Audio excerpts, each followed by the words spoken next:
All right, so welcome back, you guys. I'm here with Richard Toomey. Hello. and this is the video where we're going to talk about the top 5 mistakes to avoid before even closing on a home. So we have one of the best attorneys in town give you some advice, home buyers, so stay with us. Right, so can you give me an example of what would be one of the biggest surprises that a home buyer can have, just like cost related? Yeah, it would be not knowing there's certain costs or the costs are higher than you thought they were. Not knowing whether the lender is going to escrow to pay your taxes and your insurance, because that would, a lot of people want that included and some people don't want it included. And then knowing that you are paying your taxes forward and not backwards. So a lot of times there's going to be a credit depending on the time of the year from the seller to the buyer for their part of the taxes for the year. How are the taxes paid? Because a lot of people say, well, are they they're prorated, right? Yeah, it's prorated, and a lot of people get confused because the county's fiscal year is July 1st to June 30th, and so they think the taxes are paid that way, but for real estate closings, we prorate it on a calendar year basis.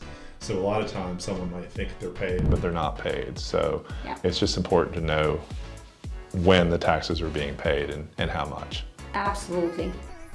And another mistake that a lot of home buyers make before even closing on a house, or even just generally, is not choosing the right lender. Do you see this often? right, you want to pick the right lender for you and for your circumstances, and make sure that the terms of your loan are clearly explained to you in terms of your costs, your rate, and just making sure you understand all the terms of the loan so that when you get to the closing table, there's no surprises, because you certainly don't want surprises at the closing table. Another mistake you can make as a home buyer is Not ordering a survey. So surveys are not required in North Carolina.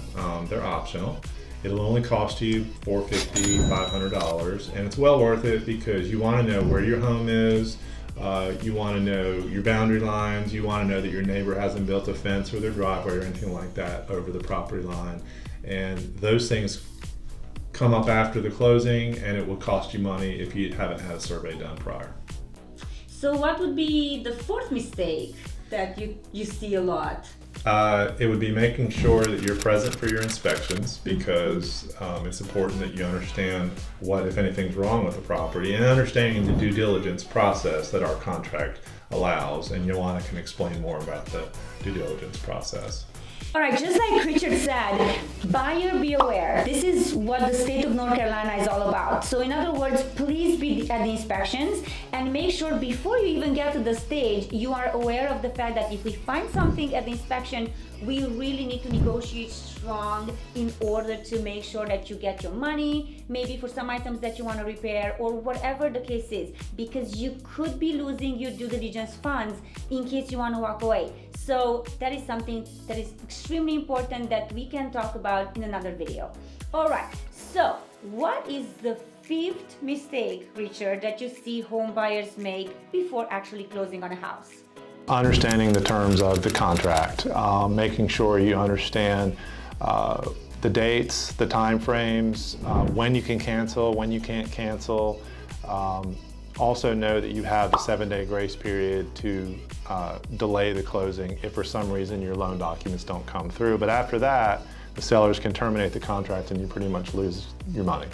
Yeah, that is correct. Before we had 14 days and now we only have 7 days for both seller and buyer to delay. So if you think that something is not gonna go right, maybe in your personal life, maybe your job, maybe with the loan documents, again, being in this transaction is really like being married for like a short period of time, right? Correct. So between you and the attorney and the lender and the realtor, it has to be extremely well coordinated. Communication needs to happen. If for some reason you cannot make it to closing, for example, and you say, you know what, we're gonna stay put here in California, what do you need to do?